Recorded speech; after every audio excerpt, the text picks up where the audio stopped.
Sa pagtingin namin sa video, hindi ho ako naniniwala na ang lalaking nandun ay ang ating Pangulo. Hindi ho. Sa tagal na kakilala ko ang ating Pangulo, yung mga features niya ay hindi po siya yun. Ipapakita ko sa inyo kung bakit. Tingnan po natin ang larawan. Can we show it in the screen, please? Okay. Sa gitna po ang larawan ng ating Pangulo. Yung pong nasa baba ay ang larawan ng allegedly ang ating Pangulo raw. Tignan nyo ang tenga. Tignan nyo maigi ang tenga rito. Pagmasdan nyo, yung larawan ng ating Pangulo sa kaliwa, yung earlobe na tinatawag, yung ano bang tawag nito sa Tagalog, lambi, no? Earlobe. Tignan nyo yung nasa kanan. Diyan pa lang makikita nyo. Bakit ko sinasabi ito, mga kasama, dahil napakaraming kumalat sa social media ng mga AI, ng mga peke, sari-sari naghahalo sa mga panahon ngayon. Maging mapanuri tayo. Huwag tayo basta-bastang maniniwala rito. Iniulit ko, ako mismo, personally, isang tingin ko pa lang nakita ko na ito eh. Sabi ko, wala ito. No? Kayo na mismo maghusga. Tignan nyo itong maigi itong larawan na ito. Kaya nga, ito ay, of course, I'm requesting, no? I'm asking our Chief PNP, General Marbil, together with the General Bakay and of course General Cariaga, to immediately create a task force to probe this issue, no? Talagang imbestigahan nilang maigi ito.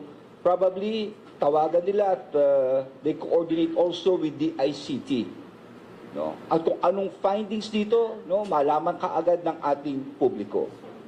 Sa tagal na kakilala kong ating Pangulo, ako'y naniniwala, no, at ako'y nagsasabi that he does not indulge in this kind of activities. No. Yun lang po ang aking masasabi sa isyong ito. At itong larawan na ito, tignan yung maigi, maging mapanuri tayo. Huwag tayo basta-basta maniniwala sa nangyayari ngayon. No? Tignan nyo, ang layo ng itsura. Ang layo po. No? Okay? So ito po iimbestigahan ng ating kapulisyahan. Okay. At this point, Jean, please. Thank you, sir. Our SILG is now ready to take your questions, and the first question will come from Mr. Mar Gabriel of Net25. Magandang tanghali po, Secretary Abalos, General Marbil. Anong nakikita niyong motibo sa pagkalat ng video na ito? Well, masyadong malisyoso eh. Alam mo, ngayon nga kaya nakabarong ako po the nation address. Sa ating kababayan, ito po ay report ng ating Pangulo sa kanyang mga nagawa. At ako'y saksi, talagang napakarami niya nagawa. Tapos tiniming pa itong mga oras na ito. At nakita nyo naman, no, sinasabi ko nga personally, talagang wow, hindi siya po yan. No? Tignan nyo, maging mapanuri tayo. So, medyo malisyoso eh. Medyo malisyoso ang paggagawa nito. Hindi naman tama ito at masyadong masakit, no? Itong ginagawang ito sa ating Pangulo. Ano pong magiging legal na hakbang natin?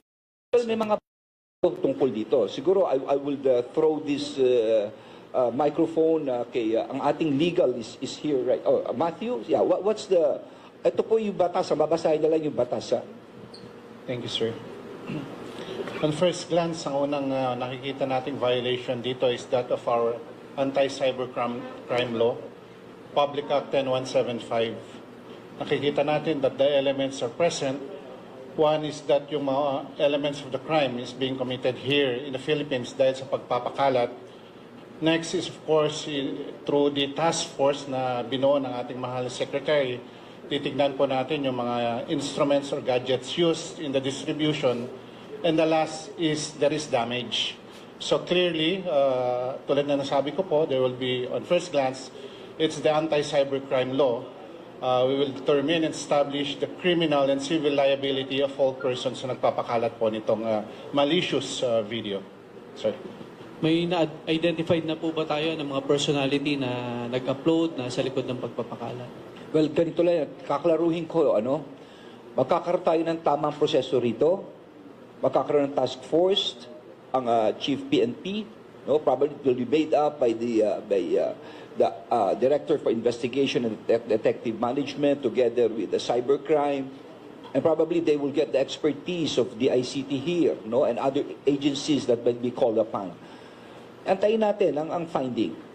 No? At nasabi ng ating General Matthew ang kaparusahan po rito. No, we have a process here. Pero of course, dahil nga sa ginawang ito, ako na mismo, on my own personal belief, sa litrato pa lang, nakita ko na, hindi po ang Pangulo ito. No? So, sa mga nakikinig ngayon, no, sana maging mapanuri tayo, lalo na sa social media, wag tayo basta-basta maniniwala ng ganito. Please. No? Okay, thank you. Thank you, sir. Ms. Raya Capulong of ABS-CBN. Sec, good afternoon, Chief. Sirs, good afternoon. Either kung sino na lang po para lang po synchronize tayo. Pwede pong i-describe nyo kung ano yung nilalaman ng video na kumakalat ngayon sa video. Kasi baka yung iba naman yung tinitingnan. So, anong video po yung pinatutungkulan nyo, yung tinutukoy po ninyo, yung pinag-uusapan natin? Ito isang video na nilabas that allegedly may isang tao na sumisinggot siya ng allegedly isang droga, no? Allegedly. So these are all allegedly na inaano, no? So yun ang pinapakalat po ngayon. At nakita niyo naman yung litrato na nilagay namin, yung ganong litrato na kumakalat po ngayon. Thank you. Thank you, sir. Ms. Leia Ilagan of UNTV. Sir, natukoy na po ba natin kung kanino nagbuhat yung video na yon at saang bansa po nang galing yung unang nag-upload ng video? Pasensya na, Leia, pero ito'y siguro iimbestigahan lahat ng task force to get to the bottom of this. Unang aalamin, ano ba itong video na to? No? Ito ba sino ba itong taong ito talaga? No? Kung sakali man. At pangalawa, kung nakita talagang aalamin ito, saan galing ito, sino napakalat ito. No? So, this kind of things, it should be part of the investigation. Sir, meron na rin po bang monitoring ang PNP? Kasi bukod doon sa original na nag-upload for sure nito, ay meron ding mga nagpapakalat pa, nagsishare ng video. Ano po ang maaaring kaharapin ding kaso nung nag-share naman ng video mula doon sa original source? Well, General, ano daw ang kaparusahan kung sakali? Ito yung mga batas. Ano bang mga batas natin? Yes, sir. Yes, if they will be proven to be liable under Republic Act 10175, as I've said, ang penalty po is minimum of 4 years, maximum of 8. Prison correctional po ang penalty ng kahit sino mang nagpapakalat ng malicious video.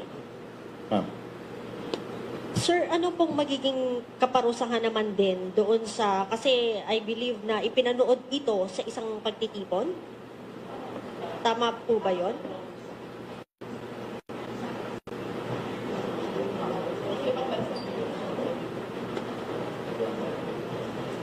Pinanood ng isang grupo? Yes, good afternoon, Tol.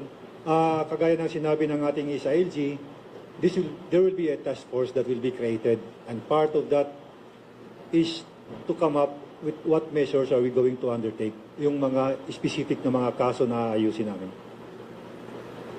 Pasensya na, but I think we really have to go. No? Sige, last. Spoken to the President about... Hindi pa kami nag-uusap tungkol dito. Sige, dalawa na lang. Sige, si Dano at saka. Lahat ba nakatapat-tanong na ba? Hindi pa. Sir, Sige lang.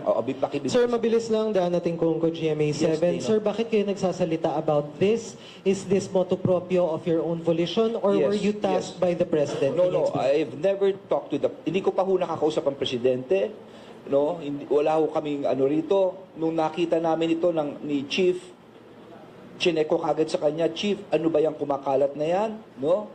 Tinignan niya, kinumpira nila, etc. Sabi na nga namin, kami sa konklusyon, on its face talagang hindi ito ang Pangulo.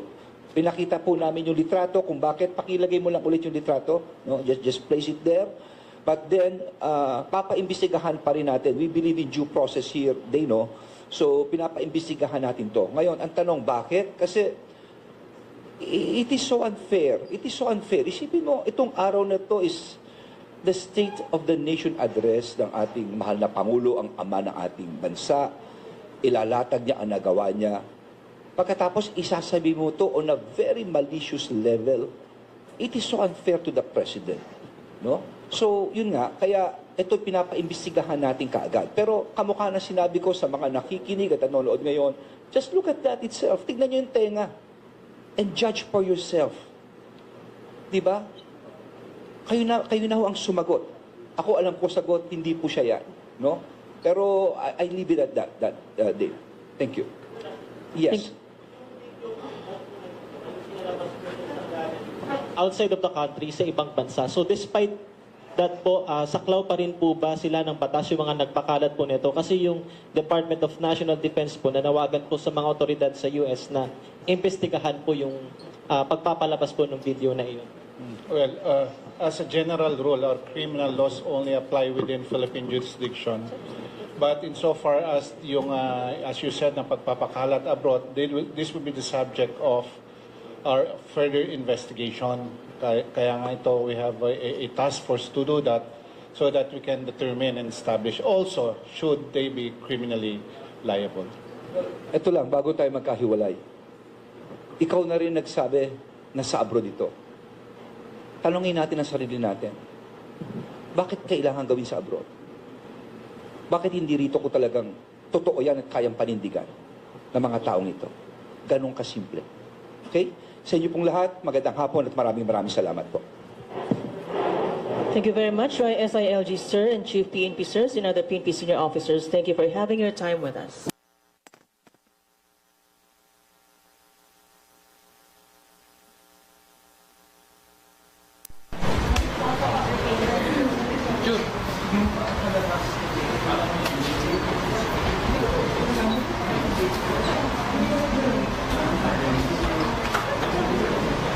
Wala bang play video? Dapat pinuloy na lang dito.